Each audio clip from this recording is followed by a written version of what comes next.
O título dessa mensagem é: Está consumado. Está consumado. O título é extraído da frase dita por Jesus Cristo no versículo 30. E quando Jesus tomou o vinagre, disse: Está consumado. De acordo com as frases que Jesus disse, ele disse 7 frases na cruz. Então nós estamos tratando da penúltima frase dita por Jesus: está consumado. Das 7 frases proferidas na cruz, esta é a 6ª, e nós iremos tratar dessa questão. O versículo de número 17 diz o seguinte: e levando ele, ou seja, Jesus, as costas à sua cruz, saiu para um lugar chamado Calvário, que em hebraico se chama Gólgota. Queridos, a cruz, segundo alguns historiadores, embora não haja pleno ou total consenso, a cruz ela foi inventada pelos persas e fenícios, e ela foi usada, nesse sentido de matar, punir, envergonhar aquele ou aquela pessoa que viesse a ser crucificada. Mas certamente os romanos foram os romanos que fizeram uso, ou melhor, aprimoraram o uso dessa cruz como uma forma de punição.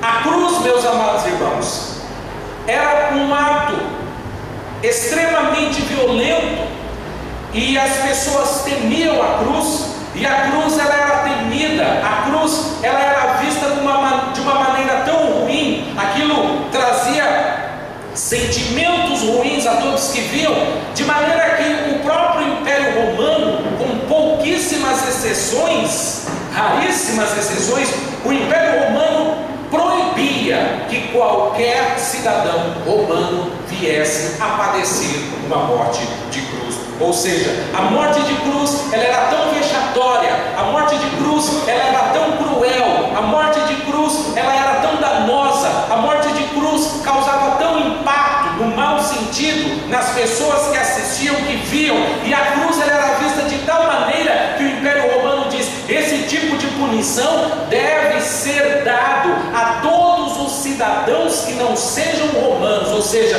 essa punição ela é tão ruim, ela é tão trágica, ela é tão cruel, que nós não deixaremos sequer que os nossos cidadãos passem ou enfrentem esse tipo de morte, esse tipo de tratamento, esse tipo de sofrimento.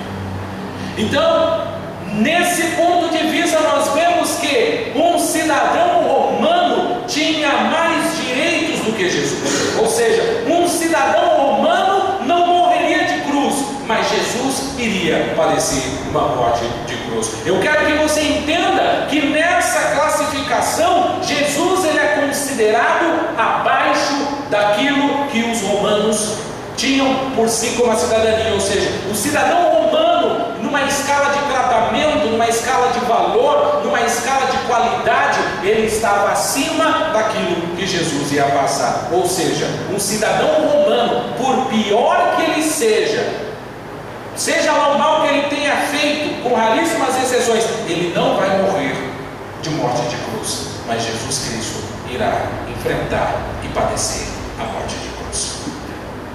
E dentre as características que faziam parte da morte de cruz, o condenado ele deveria carregar a sua cruz. Ou seja, geralmente do local onde ele havia sido condenado, julgado, até o local onde ele iria padecer a sua morte, ele deveria carregar. E se ele não conseguisse carregar, ou se ele não conseguisse carregar toda a cruz, ele deveria carregar ao menos o mastro principal, aquele mais pesado da sua cruz. E era isso que Jesus então começa a fazer.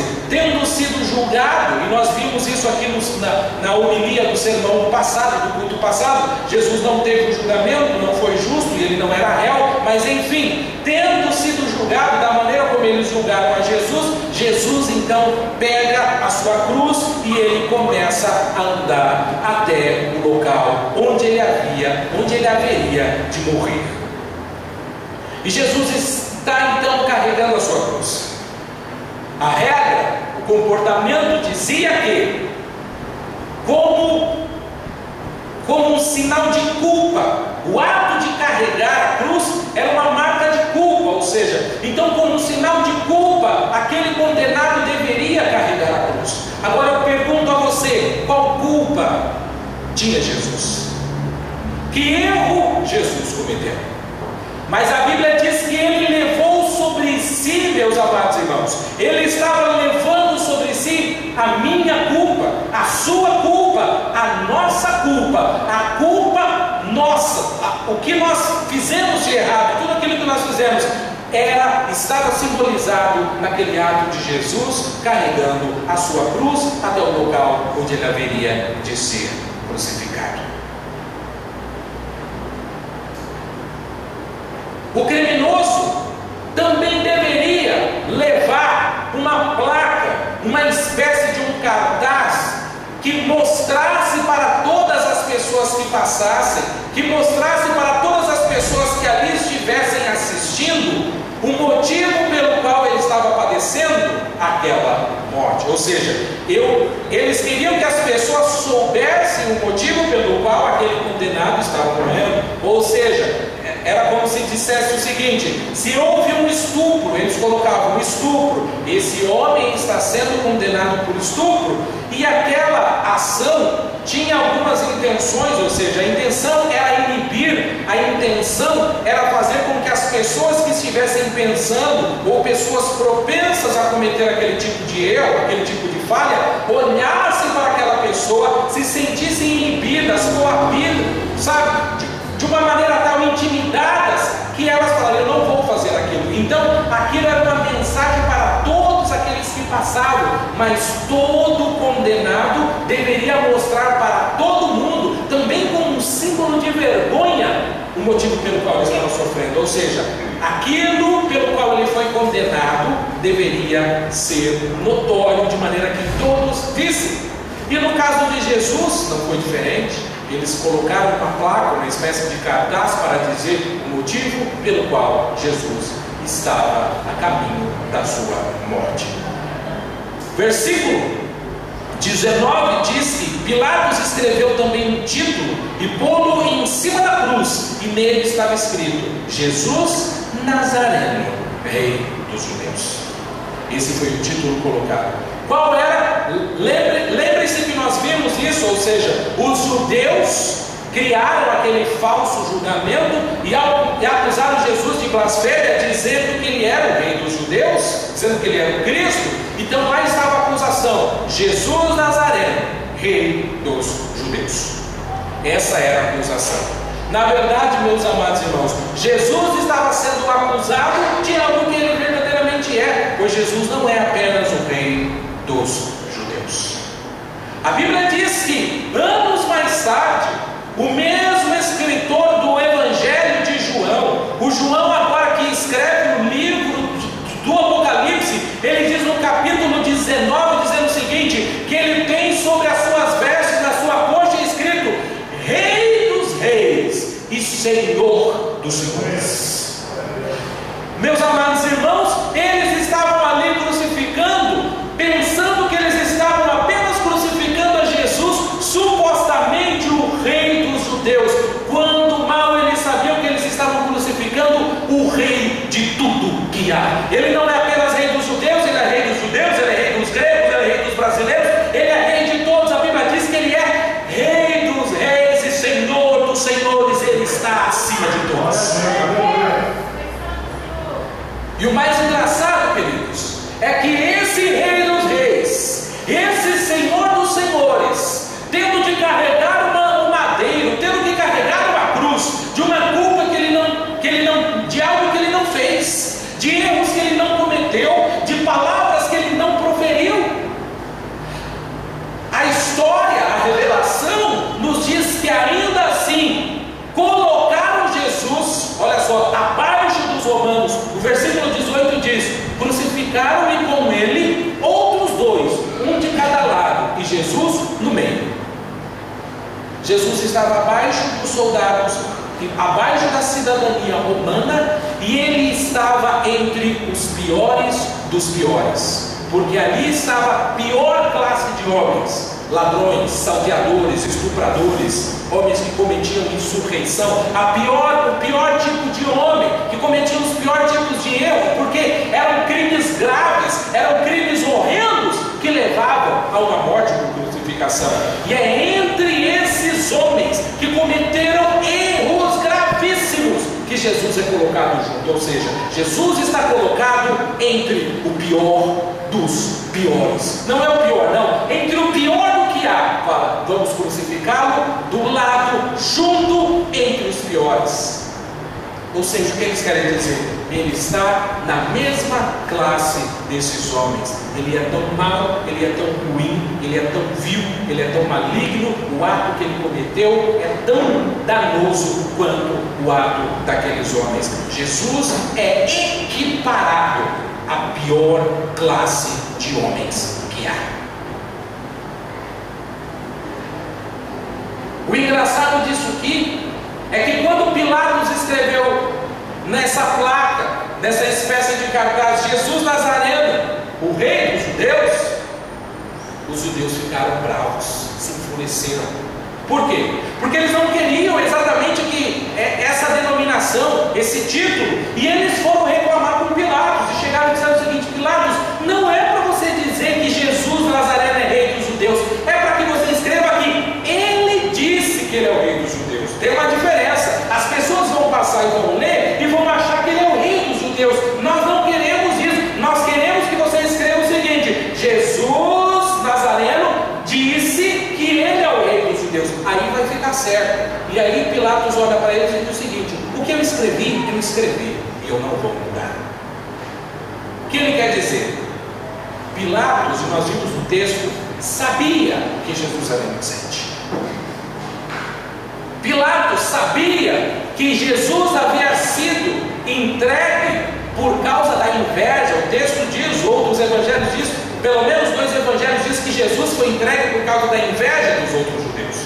Então o que ele fez? Já que vocês estão me forçando a matar esse homem, eu também vou dar uma cutucada em vocês e vou irritar vocês. Vocês estão me irritando, tendo que matar um homem que é inocente. Eu também vou irritar vocês, colocando um título que deixe vocês envergonhados.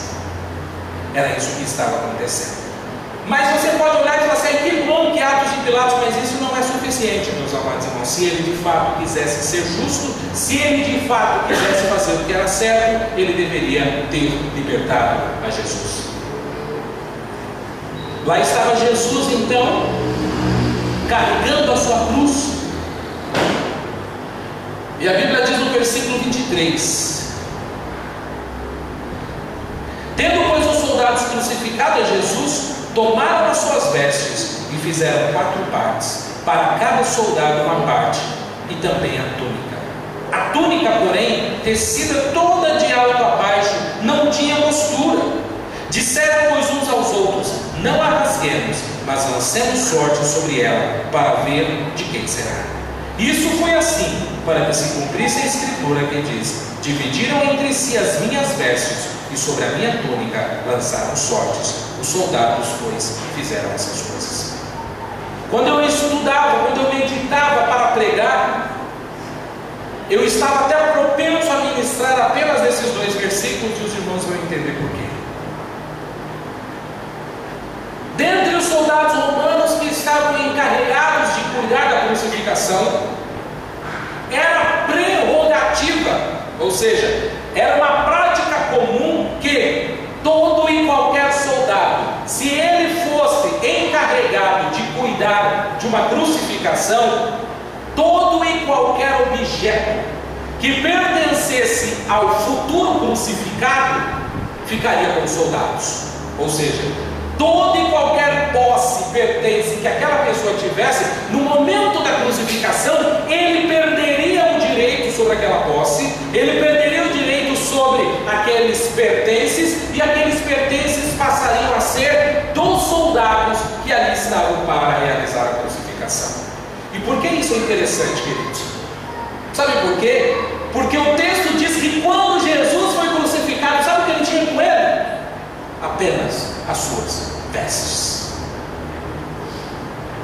Jesus não tinha carro, Jesus não tinha casa. A Bíblia em certa passagem diz o seguinte: os animais têm onde dormir, os pássaros têm uma casa, mas o Filho do Homem não tem sequer um lugar aonde ele possa reclinar a sua cabeça. Não tenho casa. Jesus disse: eu não tenho casa, eu não tenho apartamentos, eu não tenho casas, eu não tenho dinheiro no banco. Vocês lembram, meus amados irmãos, quando Jesus, certa feita, deveria pagar o imposto, Jesus não tinha sequer dinheiro consigo, ele mandou pescar para que do peixe ele tirasse o dinheiro, o qual ele usaria para pagar. Ou seja, eu não tenho dinheiro, não tenho cheque, não tenho cartão de crédito, não tenho promissória, não tenho nada, não tenho roupa, não tenho terno, não tenho gravata. O que eu tenho é o seguinte: a roupa do meu corpo. As vestes do meu corpo são as únicas coisas que eu tenho. E então os soldados foram dividir o que Jesus tinha. E o que Jesus tinha? Apenas as suas vestes. A roupa de cima, a roupa de baixo, chamada aqui de túnica, que era de um material feito sem costura, que eles não rasgavam. Então era isso que Jesus tinha. E aí você pode se perguntar: mas Wellington, onde você quer dizer com isso? Sabe o que eu quero que você entenda, meus amados irmãos? A Bíblia diz o seguinte: aonde estiver o vosso tesouro, ali estará também o teu coração. Sabe o que ele quer dizer? Jesus está falando o seguinte: o meu tesouro não está em terrenos, o meu tesouro não está em casas, o meu tesouro não está em apartamentos, o meu tesouro não está em casas, o meu tesouro não está em títulos, o meu tesouro não está em faculdades. Eu não estou preocupado com nada disso. Mas se você olhar, eu estou preocupado com as pessoas. Eu estou indo para a cruz para morrer por elas, porque onde está o meu coração? O meu coração está na vida das minhas ovelhas, e é pelas minhas ovelhas que eu batalharei. Se eu ficar preocupado com as coisas da terra, eu irei de prejudicar as minhas ovelhas. Então não, antes eu buscarei primeiro o reino de Deus e a sua justiça. Eu não estou preocupado com as coisas da terra, eu não estou olhando para a terra, eu não quero nada dessa terra. Eu tenho um alvo, eu estou caminhando para esse alvo, e é a cruz. Eu não preciso de dinheiro. Sabe o que Jesus estava querendo dizer? Vocês se preocupam por casas feitas de tijolos, de barro, de cimento, mas a casa que eu me preocupo é uma casa, um corpo físico. Esse tipo de casa eu estou preocupado. Meus amados irmãos, eu não consigo entender. E não consigo entender, ou melhor, eu entendo como muitas vezes o inimigo cega o entendimento de algumas pessoas que vêm à igreja exatamente querendo buscar essas riquezas da terra. Eu não quero dizer que nós não precisamos de meios para sobreviver, mas note, meus amados irmãos, a Bíblia diz o seguinte: Paulo, falando acerca de Jesus, ele diz: sede meus imitadores, como eu sou de Cristo. Jesus não tinha posses. Cadê as pessoas imitando Jesus nesse sentido? Aí fala: não, eu vou vender. Não, o que eu quero dizer, meus amados irmãos, é que Jesus fala: em primeiro lugar eu vou fazer a obra do meu Pai. Eu estou aqui para fazer a obra do meu Pai. Para isso eu nasci, para isso eu fui criado, e para isso eu aqui estou. As outras coisas são secundárias. Tudo é secundário em minha vida. Primeiro eu hei de fazer a vontade do meu Pai. Será que eu e você podemos dizer a mesma coisa? Será que as nossas preocupações são as mesmas preocupações de Jesus? Será que quando nós analisamos que muitas vezes nós não temos tempo de sequer uma única vez por semana vir à casa de Deus, cultuar e dizer: Senhor, muito obrigado por tudo que o Senhor tem feito por mim? Jesus tinha apenas as vestes do seu corpo. Queridos, isso é um tapa na teologia da prosperidade. Ou melhor, não é a teologia, é a heresia da prosperidade. Nós veremos adiante, não apenas isso, quando Jesus foi para ser crucificado, Jesus não tinha uma tumba, ou tinha? Comprei um lote. Não tinha também.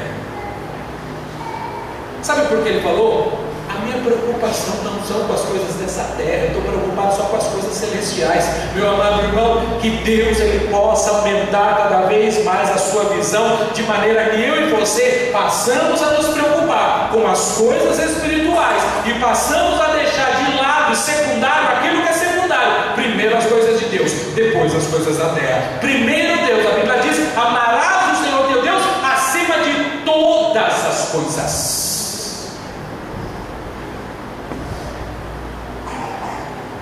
E aí versículo 25 diz o seguinte: depois disso, junto à cruz de Jesus estava sua mãe, a irmã de sua mãe, ou seja, Salomé, Maria, mulher de Clopas, e Maria Madalena. Os irmãos que aqui congregam sabem que eu tenho uma profunda admiração pelo pastor Warren Wiersbe, e ele tem um sermão que ele diz o seguinte: eu gostaria que quando eu ouvir esse sermão eu passei a refletir. Eu quero que essa pergunta você também passe a refletir na sua vida, que você entre na segunda, na terça, na quarta, e que você se lembre dessa pergunta que o Warren Wiersbe fez em um dos seus sermões e que eu gostaria de repetir aqui. Ele disse o seguinte: eu gostaria de imaginar se eu vivesse na época de Jesus, o quão próximo da cruz eu estaria. A pergunta é para você: se você vivesse nos dias de Jesus, quão próximo da cruz você estaria? Será que você estaria perto de Jesus?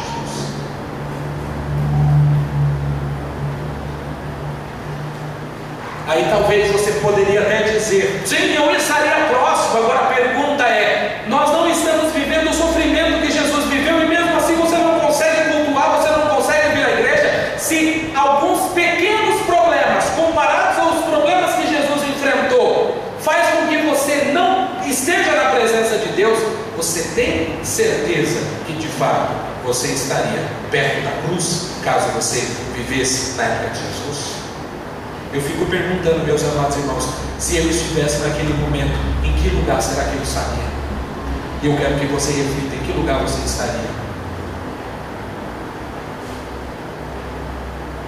Uma dessas mulheres, se não me falha a memória, no capítulo 20 de Mateus, ela disse o seguinte: Senhor, ela é mãe de 2 dos apóstolos, ela é mãe de Tiago,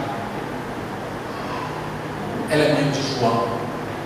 Ela diz o seguinte: Senhor, quando o Senhor estiver no seu reino, eu quero que o Senhor coloque um dos meus filhos para sentar num trono à tua direita, e o meu outro filho para sentar no teu trono à tua esquerda. E Jesus olha para ela e fala assim: mulher, você não sabe o que você está mentindo. Hoje nós discutimos isso, uma pessoa falou: Deus rejeita a oração. Aqui está um exemplo de um pedido, uma oração rejeitada. Jesus falou: mulher, você não tem noção do que você está pedindo. Aí ele disse o seguinte: vocês, será que eles podem beber o cálice que eu vou beber? Queridos, sabe o que deve ter acontecido? É muito provável, na hora que aquela mãe olhou para aquela cruz e ela viu aqueles cravos, aqueles pregos que rasgaram o corpo do Senhor Jesus na sua mão direita, depois na sua mão esquerda, depois nos seus 2 pés, depois de ela ver toda aquela dor que Jesus passou, ela deve ter olhado e falar: eu pedi para que um dos meus filhos estivesse à sua direita e à sua esquerda. Será que eu gostaria que um dos meus filhos estivesse na cruz à direita e o meu outro filho na cruz à esquerda? Sabe o que Jesus está querendo dizer? Existem muitas pessoas que estão atrás de tronos, mas ele diz o seguinte: antes de você sentar no trono, saiba de uma coisa: você precisa carregar a sua cruz. Jesus sentou no trono e ele está sentado no trono, mas antes dele chegar no trono, ele teve que carregar a sua cruz. Eu não consigo entender como alguns cristãos pensam que eles vão chegar lá sem carregar a tua cruz. Meus amados irmãos, nós estamos aqui exatamente para isso. Pegue a tua cruz e siga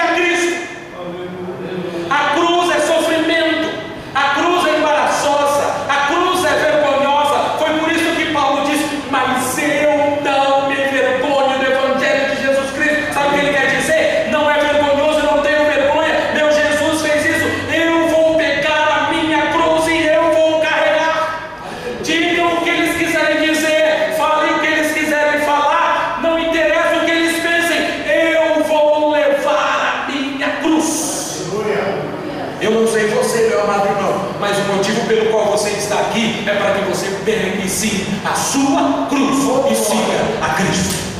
Não existe evangelho sem cruz. Ou seja, não existe evangelho sem sofrimento, não existe evangelho sem dor, não existe evangelho sem lágrimas, não existe evangelho sem sentir a sua alma sendo rasgada. Esse é o evangelho que nós pregamos. Se o mundo me perseguiu, ele perseguirá a vós também. No meio da perseguição, pegue a sua cruz e continue a sua caminhada. Pegue a sua cruz, pegue a sua cruz. Se de repente você tem largado a sua cruz, eu te convido, você só vai chegar lá através da cruz de Cristo.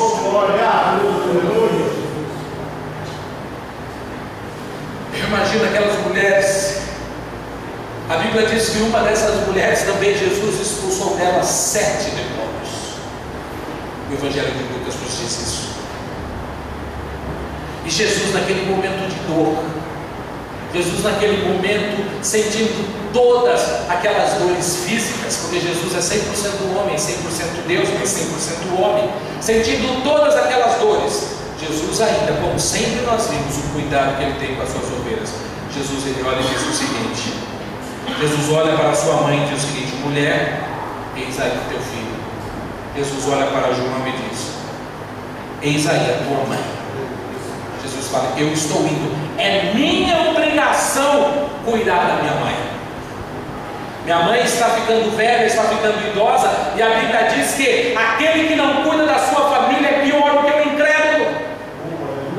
Então Jesus falou: não, eu dou o exemplo, eu cuido da minha família, ainda que eu tenha que morrer, mas antes de eu morrer, eu vou garantir a segurança da minha mãe. Mãe, eis aí o teu filho. Você tem um filho adotivo agora. Filho, eis aí tua mãe. João, a partir de hoje, você vai fazer o que eu fazia. Eu cuidava da minha mãe, agora eu estou prestes a morrer, você vai cuidar da minha mãe.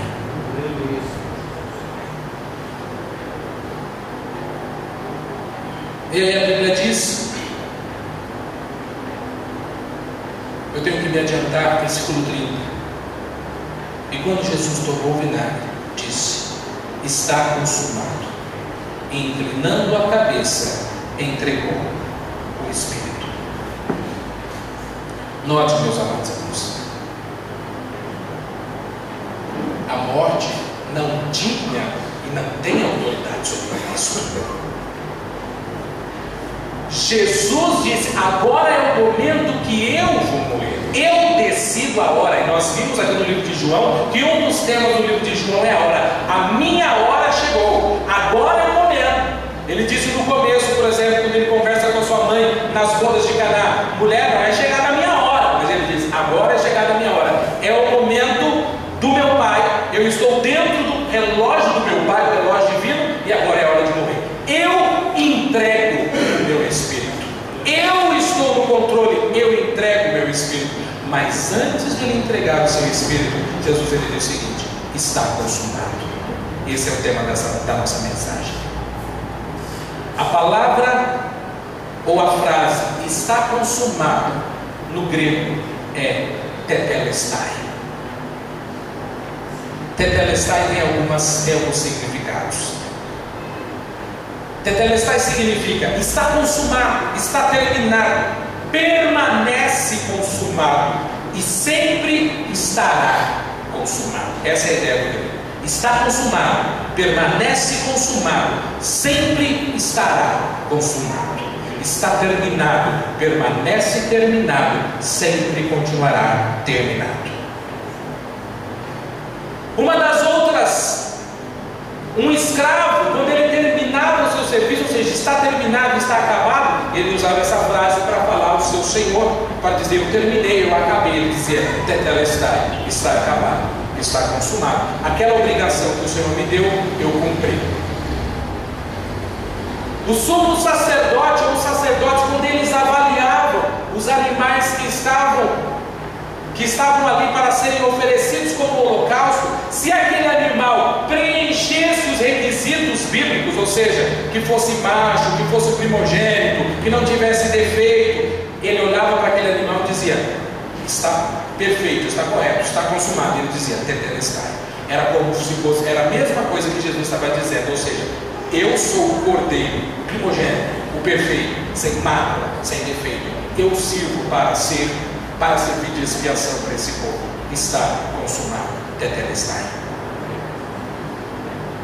Uma outra definição, se você for procurar no dicionário de grego, para dizer o que significa a palavra tetelestai, significa o débito está pago por completo. Ele diz, quando ele diz tetelestai, o débito está pago por completo. O que eu quero que você entenda, meu amado irmão, quando Jesus entregou o seu Espírito, e antes de entregar ele disse, está consumado, ele disse o seguinte: a Bíblia diz que o inimigo, dos nomes que ele tem é acusador, e o inimigo ele vem nos acusar. Então quando o inimigo chegar para você e vier te acusar e falar assim, você fez isso, você fez aquilo, você não merece o céu, você não merece perdão, você não merece aquilo que Deus diz que você tem, porque você é impuro, nós devemos, meus amados irmãos, fazer uso da palavra que Jesus diz, fala assim, Satanás, você não tem autoridade, porque está consumado, já está feito. Não tem como voltar mais, já está consumado, permanece consumado e sempre estará consumado. Você já não tem mais autoridade. Ou seja, quando o acusador vier, meus amados irmãos, a Bíblia diz o seguinte em Romanos 8:1: nenhuma condenação há para os que estão em Cristo Jesus. Por quê, meus amados irmãos? Porque já está consumado. Jesus falou, eu acabei a obra, eu terminei, está consumado, terminado. O que eu tinha de fazer, eu fiz por completo. O débito que você tinha está pago, está consumado. O que ele quer dizer com isso? A Bíblia diz o seguinte: o que nós precisamos? Apenas da fé. Precisamos apenas ter fé em Jesus. Por que, meus amados irmãos?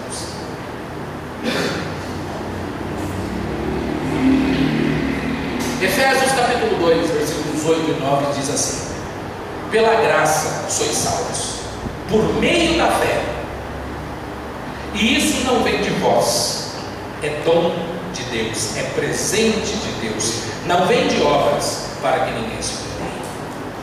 Sabe o que ele quer dizer? Existem pessoas que não entendem. Algumas pessoas falam o seguinte: eu vou fazer uma obra, para eu merecer algo, eu vou tirar a minha calça, eu vou dobrar a barra dessa calça para cima, eu vou com os meus joelhos e eu vou subir centenas de degraus de uma escada ajoelhado para que Deus faça uma coisa para mim. Você não lê a Bíblia, você não precisa fazer mais nada, está consumado. Por que você precisa subir degraus de escada? Eu não vou mais cortar o fio de cabelo da minha filha para que Deus, você não precisa fazer mais nada, está consumado. Aí eu não vou comer esse tipo de comida para que Deus, está consumado. Jesus diz o seguinte: vocês são salvos pela graça de Deus, não vem de obras. Não existe uma única obra que você venha fazer que você mereça a salvação. A obra é aquela lá do Calvário, quando ele diz está consumado, é aquela obra que vale. Por isso, meus amados irmãos, não adianta alguém falar, eu fiz isso, eu fiz aquilo, eu fiz. Você não fez nada. Quem fez tudo foi Cristo, e ele disse está consumado. Se você está fazendo algo, então Jesus é mentiroso. Se você está fazendo, então não está consumado, ainda será consumado. Ele disse está consumado. Eu fiz tudo, você não faz nada. O que você faz é deposite a sua fé em mim. E sabe o que ele quer dizer, meus amados irmãos? A Bíblia em Romanos diz o seguinte: onde abundou o pecado, superabundou a graça. Ele disse o seguinte: queridos, antes você usava um vocabulário chulo, antes você usava palavras torpes, mas agora que você depositou a fé em Cristo Jesus, eu quero dizer uma coisa: você já não é mais a mesma pessoa. Por quê? Porque Jesus já fez o trabalho. Ele diz está consumado, não faço mais, aquelas palavras já não têm mais poder sobre a minha vida. Por quê? Porque Jesus Cristo fez tudo, está consumado. Eu não olho mais para a mulher do vizinho como eu costumava fazer. Por quê? Porque Jesus Cristo já fez tudo, está consumado. Ele colocou um novo espírito na minha vida. Eu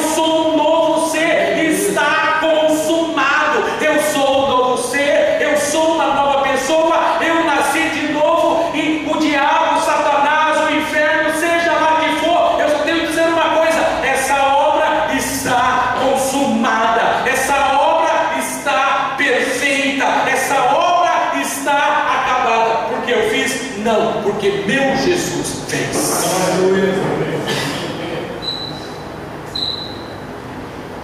Está consumado. Jesus fez tudo. Jesus fez tudo.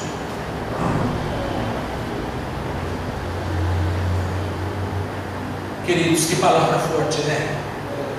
Eu quero que você entre na semana e você pense nisso. Está consumado. Eu lembro que quando criança, nós cantávamos um hino cuja letra muito bíblica e muito forte. Uma parte da letra dizia o seguinte: é teu, somente teu, todo o trabalho. O meu trabalho é descansar em ti. Eu não faço nada, você não faz nada, Jesus já fez tudo. Jesus fez tudo. Você não entra no céu por causa do seu mérito, você entra no céu por causa do mérito de Cristo.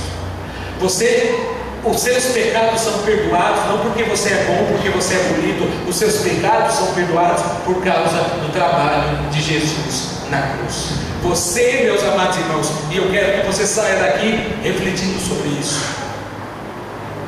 Ainda que um dia a morte venha ceifar a tua vida, a palavra de Deus vai continuar dizendo: morte, não adianta. Sabe por que não adianta?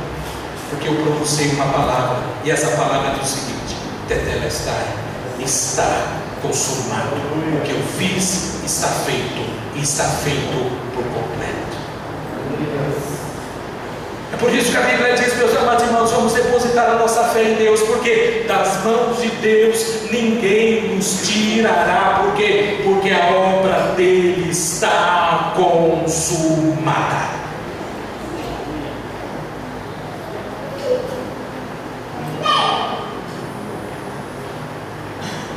O que você precisa? Você precisa de fé. Existe uma grande diferença. Existem algumas pessoas que dizem o seguinte: eu faço algumas obras, por isso eu mereço o céu. Você não merece o céu. A Bíblia diz que as nossas boas obras são reflexos daquilo que nós somos. Eu não faço boas obras para merecer o céu, porque Deus pagou tudo por mim. Eu faço boas obras como consequência disso. Vocês entendem a diferença? Eu não faço as coisas para merecer o céu, porque eu não mereço o céu. Mas ele disse: está consumado. E eu quero que você entenda uma coisa. Sabe de que boca saiu isso? Da boca de Jesus. Não saiu da boca de João, não saiu da boca de Paulo, não saiu da boca de Tiago, não saiu da boca de Maria. Quem fez tudo e por completo foi Jesus. E ele diz o seguinte: está consumado. E aí você fala: mas por que de repente isso é tão importante? A Bíblia diz o seguinte: apenas uma palavra de Deus é suficiente. Ele disse: que haja luz, e houve. Que haja terra, houve. Que haja divisão das águas, houve. Ele disse o seguinte: a minha palavra passaram céus e terras, mas a minha palavra não há de falhar, não há de passar. O que ele quer dizer? Se eu disse está consumado, está consumado, está terminado. O que eu faço então? Eu simplesmente ergo as minhas mãos para os céus, os meus olhos, eu volto os meus olhos espirituais para Deus e digo o seguinte: Pai, eu não fiz nada, mas a obra já está feita, toda perfeita. Eu não mereço nada e a obra está feita. Aí algumas pessoas falam assim: você vai para a igreja para que você mereça o céu? Não. Eu não vou para a igreja para que eu mereça o céu, porque Jesus me fez merecedor do céu. Eu venho à igreja apenas para agradecer, porque já está consumado. É o mínimo que eu posso fazer. E a Bíblia ainda assim nos chama de servos inúteis. Eu não faço nada, você não faz nada, Deus faz tudo. Você entendeu o que significa a crucificação de Cristo? Significa estar consumado. É uma pena que esse ato de completude de Deus não atinge a todos. Por quê? Porque Jesus disse o seguinte: é preciso ter fé, é preciso acreditar em mim, É preciso confessar que Jesus Cristo é o Senhor. E a partir do momento que eu e você fazemos isso, a palavra de Deus começa a valer sobre minha e a tua vida. Eu não quero saber o que minha mãe pensa. Eu não quero saber o que o meu pai pensa. Eu não quero saber o que o meu namorado pensa. Eu não quero saber o que minha namorada pensa. Eu não quero saber o que o meu chefe pensa. Eu não quero saber o que os meus colegas da escola, da faculdade pensam. Mas eu quero o seguinte: eu quero estar no grupo daqueles cuja obra de Deus está consumada.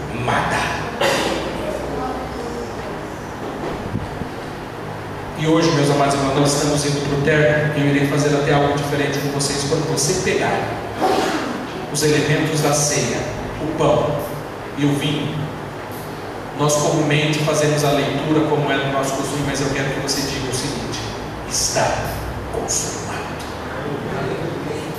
A obra de Cristo está consumada. Quando a Bíblia fala sobre a fé, e eu termino com isso, eu quero que você entenda sobre isso.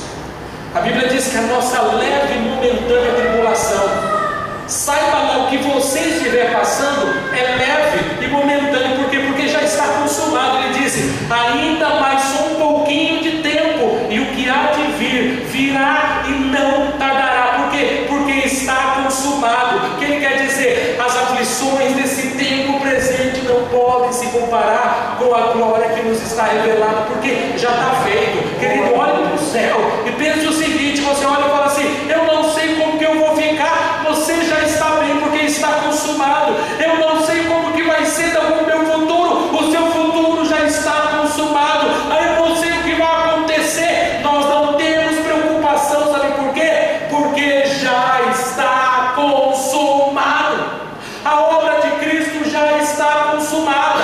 Olhe para frente e pense: esses problemas que eu passo, que eu enfrento, eles me afligem, eles me magoam, mas eu tenho a alegria de olhar para frente e saber que a obra de Jesus Cristo, ela já está terminada, ela já está completa, ela é perfeita, ela é boa, ela é eficaz. Por isso eu me alegro, eu agradeço a Deus. Por quê? Porque está consumado.